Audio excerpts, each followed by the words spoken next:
welcome to another episode of Chapters on Armstrong Television. This is the program that highlights authors, editors, and publishers in the region and brings them to you so you can find out about the most wonderful books that are in this area. Today, our guest is John Bullock, and he has written a book called Mark Small, This Is Your Life. Mr. Bullock is English, as you'll realize as soon as he opens his mouth, and he has an MFA in fiction writing from the University of Virginia. His stories have appeared in the Antioch Review, Fifth Wednesday, the Laurel Review, the Prague Review, Clackamas Literary Review, and the anthology Open Windows 3 and other journals. He teaches high school English in rural Ohio, and Mark Small is his debut novel. And we're delighted to have you. Thanks so much for joining us. Thank you very much, Carter. It's a pleasure. Thank you. All right, so I have to ask the first question. Where in England are you from? I'm from not that far from where the book is set, basically close to the south coast of England, about an hour south of London. I see. So Okay. Sussex, close to Gatwick Airport. So south of London. What brought you to this country? Originally, I went to college quite late in life, so I worked a bunch first, and when I did my undergrad degree, there was a mandatory one-semester exchange to a university in the States, because it was part American literature and part English lit.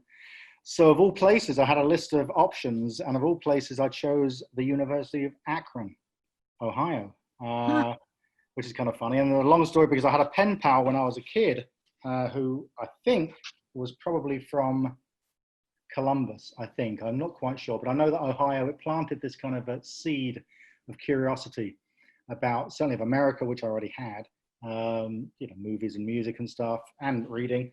But then the pen pal relationship with Scott Elliott was his name. And anyway, so when it came time to choose which of the colleges I came over to spend a semester at, I saw Ohio and I thought, and it kind of piqued my interest. So I thought, I'll go there.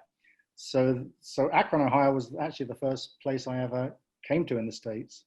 And I went back after that semester, and then I subsequently came back over to go to grad school, back to the University of Akron. And then without really a long-term plan, other than doing an MA, I ended up staying. So that was 23 years ago, I guess. Wow. Is that where you teach now, near Akron? No, I now teach about an hour east of Cincinnati. Oh. So it's kind of in the middle of nowhere a little bit. I was in Athens for about 10 years, OU, and I kind of moved around. I went out to California for an ill-fated couple of years without really planning to come back, but things changed. So anyway, I returned. It seems whenever I leave Ohio, I kind of, it pulls me back. I don't quite know, but I'm very happy about that. So yeah, currently close-ish to Cincinnati. So yeah. Right. All right. Mm-hmm. Did you always want to be a writer, or you said you went to college late, so maybe you had another career before that? I did various, not anything particularly focused or specific. I did a bunch of different things. But when I look back now, I'd always loved reading, and I'd loved literature, and language was about the only thing that I had any kind of facility for, I guess, really, or talent with. It's really strange. I used to write a lot of letters. I used to write everything but fiction. It was peculiar. Well, not everything but fiction, but for some reason, it took a long time for the light bulb to go on and for me to realize that I did want to write fiction. In fact, really, probably when I was about 30, I think, I actually wrote my first story, I think it was. But it was when I was at Akron on that one semester exchange that I met a professor who then became a friend and a mentor, and he was a very good fiction writer, and he kind of took me under his wing. So that really was the impetus, if you like, or the spark that really made me kind of realize that was what I wanted to focus on. It was either go the PhD, the academic PhD route, or at the time more the MFA fiction writing route, and I wanted to go the fiction writing route. So yeah, that was the fork in the road, if you like, and I chose So you fiction. started off writing short stories, apparently, and then many of those have been published. That's How, right. is Yeah. that right? Yes, indeed. Yeah, yeah. And I, yeah. And I still do. I kind of, kind of mix them up a little bit and Yeah. use. There's a big difference between the short story format and a novel. What made you decide to go with a full-length novel? Um, I think probably just the fact that I kind of happened upon what seemed to be, I guess, a bigger story or a bigger set of concerns, I guess, really, or themes that I wanted to explore that could have been done possibly in a more limited sense in a short story. But there are a number of different reasons. I mean, the reason it was also that the Mark Small is set back in England, it was very much also a kind of me processing being away from home, looking back on my home with the quote unquote clarity of distance, the idea of a new perspective and being able to kind of think about, I guess, when I was growing up and thinking about I did a bunch of different things. And I guess it was a new situation to be in, because I was at the time I was in Virginia when I started it, and I'd go back every summer to visit. And I think my relationship, as I guess anybody who leaves home, I suppose your relationship with home changes over time.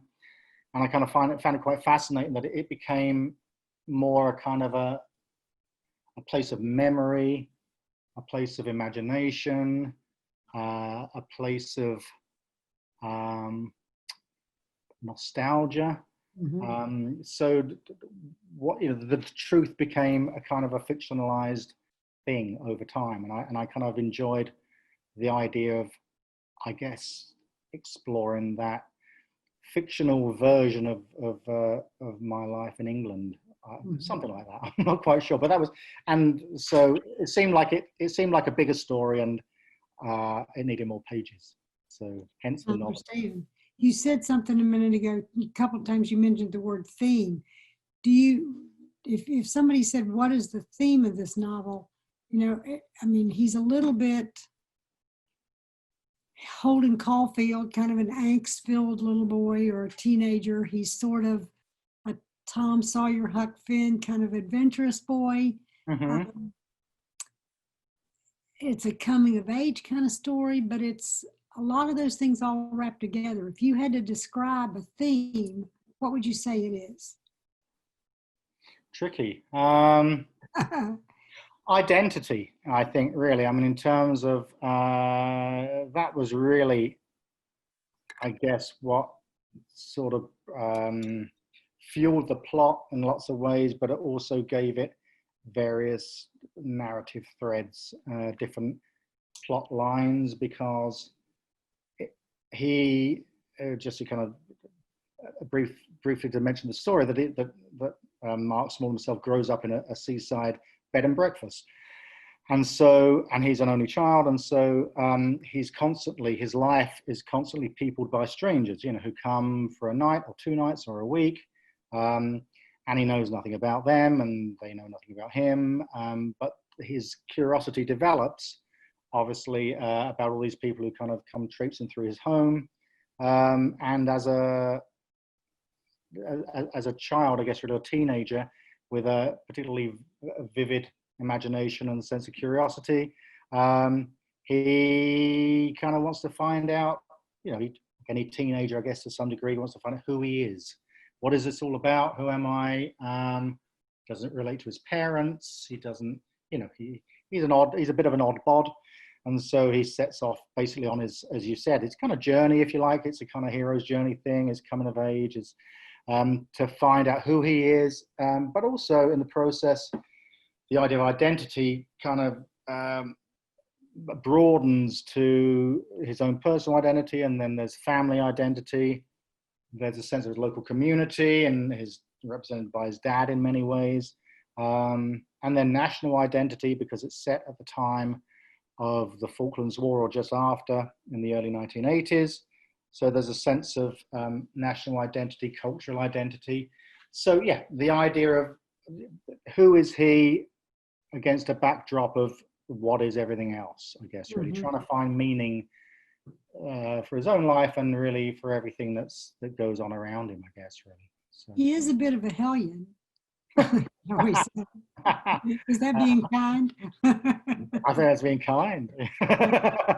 And his curiosity also includes sexual curiosity, as you would not be too surprised to find in a 12 or 13-year-old boy. Maybe, how old is he actually? 13, 14? 14, kind of 15-ish, yeah, 14, 15, yeah. So you've woven that in deftly, shall we say.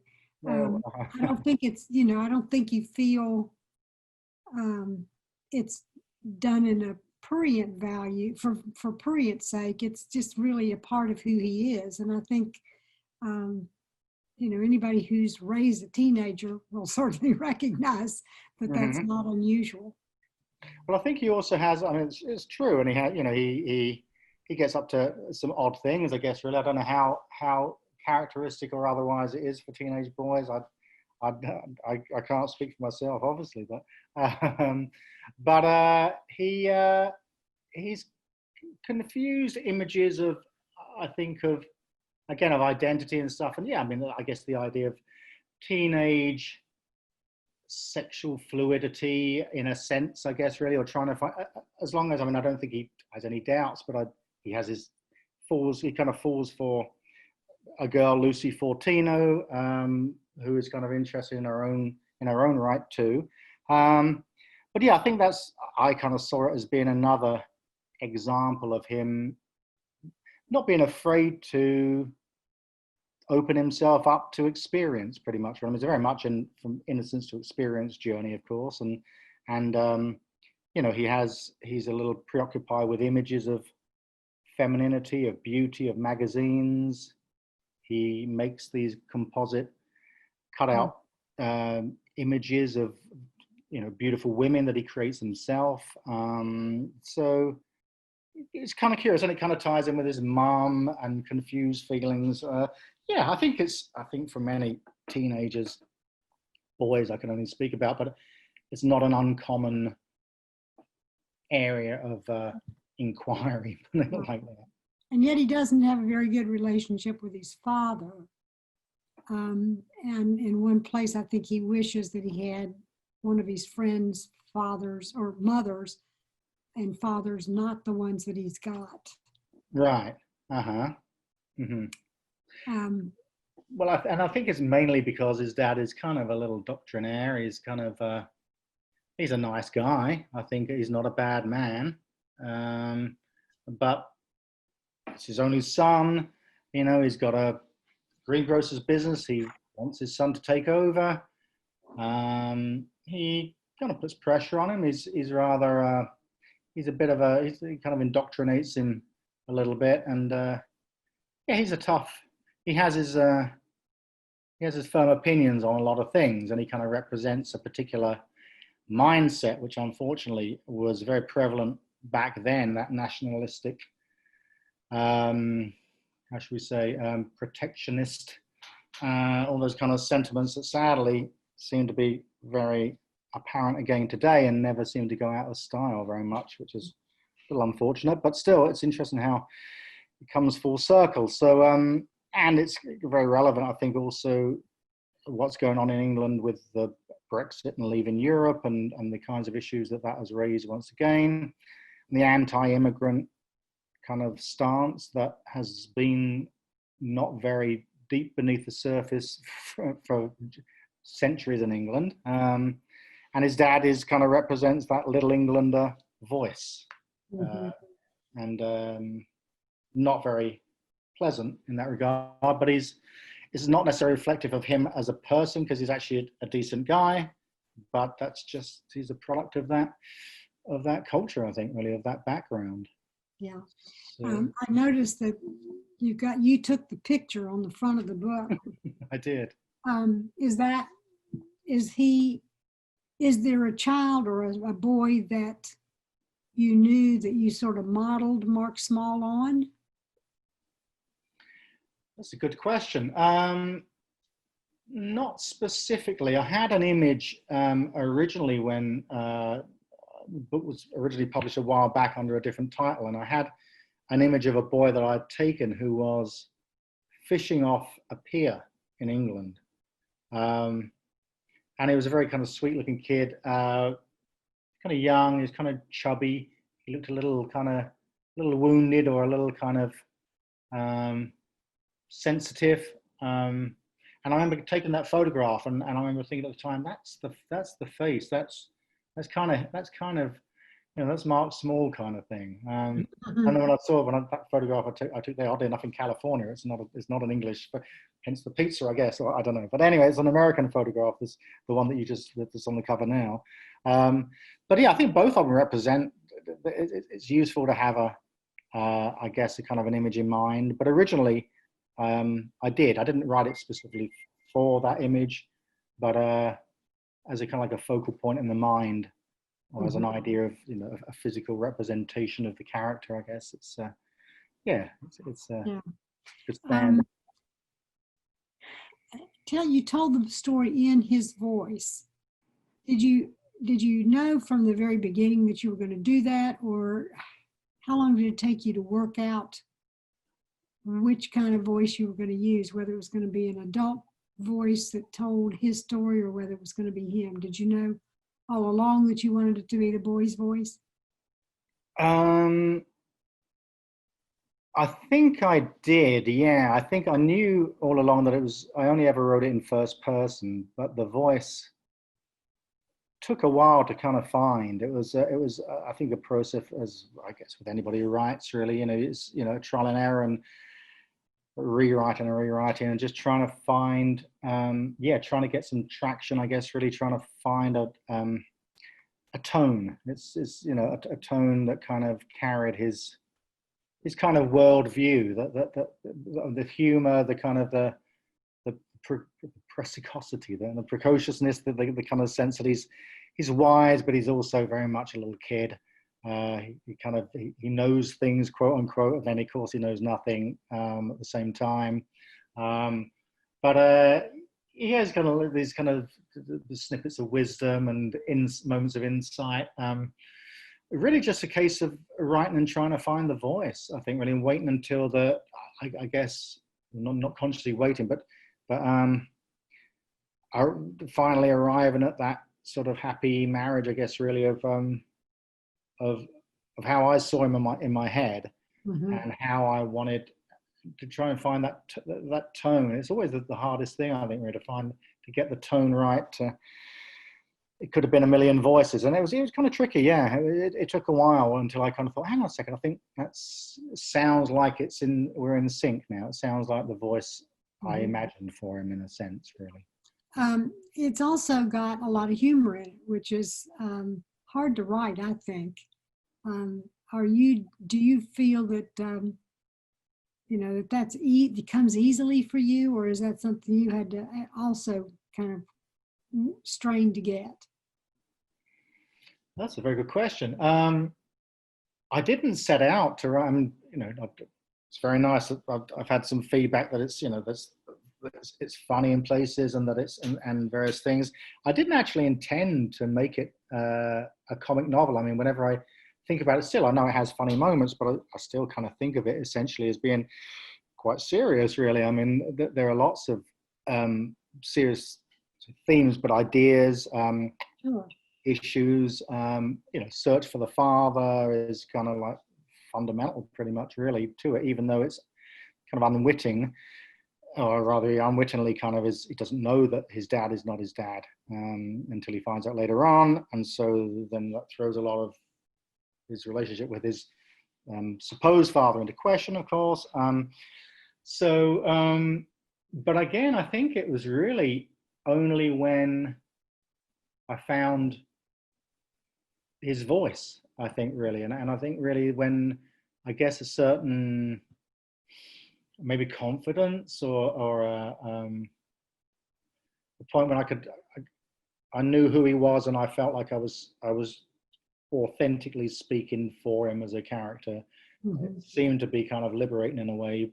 And then I think things kind of flowed from there. And I'd you know, the amusing side of him, the comical or the humorous side, kind of came out of that. I think it was just one of the, I guess, one of the aspects of his character, of his voice. I think, but also, I mean, Karen. Go ahead. No, I mean, I think also the situation. I mean, I did, you know, I also I did want it to be funny in terms of the characters that I created. I mean, you know, there are intentionally humorous scenes and exchanges, and I want to be kind of childlike in that regard. You know, to play off against the wisdom versus the innocence, and the kind of the big gap in between. And there's a lot of room, I think, for humor. Sure. In well, that. I think you've got a boy, you know, and it's not going to be a completely serious story. There's bound to be some levity to that. Uh-huh. I think you did a good job. The other thing I loved, and maybe it's just a personal thing with me, but I loved your English vernacular. There's so many words that are so peculiar to either the English or the Aussies. And my brother had lived in Sydney for about 5 years. So he came home saying whinging and peckish and things like that. And I just loved finding those in your book. But not everybody has that experience. I wondered if it occurred to you that there would be United States readers who might not know what whinging is, you know. Yeah. Mm-hmm. And how do you, I think you did a good job from my perspective, but it's hard for me to say that because I already knew what that meant. And I know what peckish is, and I know, you know, some of those terms that you used. Did that ever occur to you that it would be like, what is this word? I don't know what this means.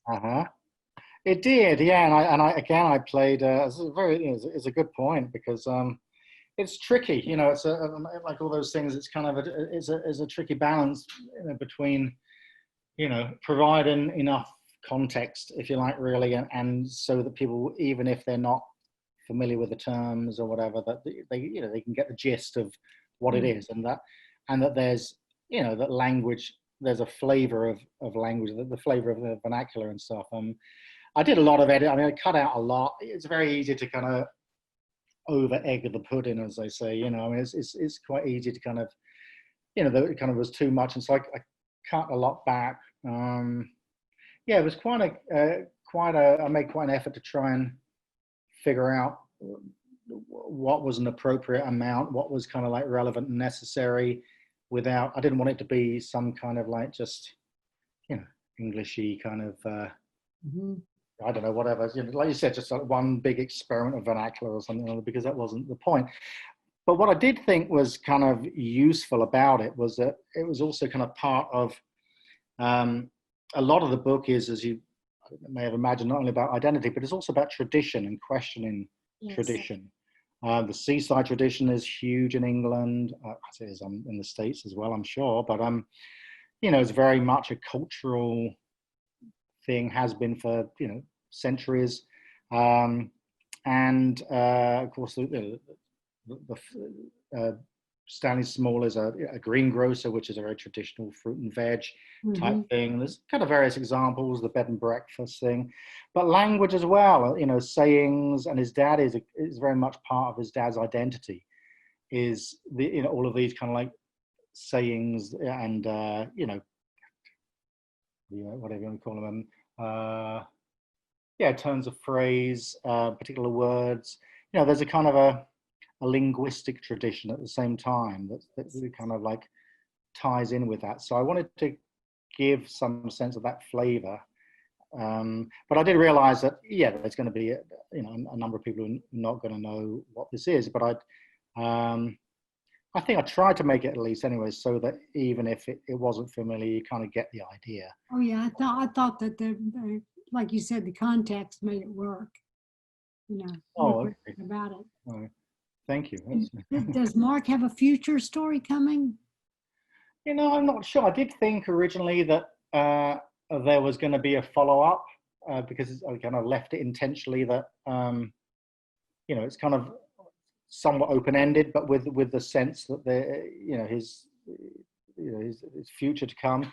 I'm not too sure. I kind of moved on and wrote some other stuff, and The second novel I just finished is absolutely nothing like it whatsoever. I don't know. I kind of like the idea of it, but at the moment I can't really see myself revisiting him just Mhm. now. I don't know where he'd go. I don't know what he'd do. It's hard to know. It's kind of intriguing to think where Right. might if he didn't take over his father's business, which he clearly has no plans to do. What is he going to do exactly? So I did think about it quite a bit, and it's a good question. And Yeah. I made a bunch of notes and kind of saw it as being maybe another book or maybe a seaside trilogy or something Mhm. at the time. But I don't know. I don't know. Maybe. All right. What's your new book about? It's about wow. It's a that's a good question. As somebody once said about, I think it was about another author, what's Saul Bellow about the adventures of Augie March? I said to him, what's it about? He says, about 200 pages too long. Yes, right. I knew you were going to say that. That's a good one, though. But, well, hopefully it's not. Or it's about time it got published, or it's about it's set in a fictionalized Athens, Ohio, Mhm. college town, country kind of town gown kind of split. There's a young girl, teenage girl is pregnant. She gives birth at a lake. She subsequently dies. There's mysterious circumstances as to what caused that. It's a bit of a, I guess it's a bit of a murder mystery, kind of, and it's also a kind of an exploration of community, of home, which is generally my kind of thing. Again, identity. I seem to keep writing about different versions of identity, where people belong, how they make a new home in a place they're Mhm. not from. And so it's pretty much to do with trying to solve the mystery of the girl's uh, death. Is it And slated for publication?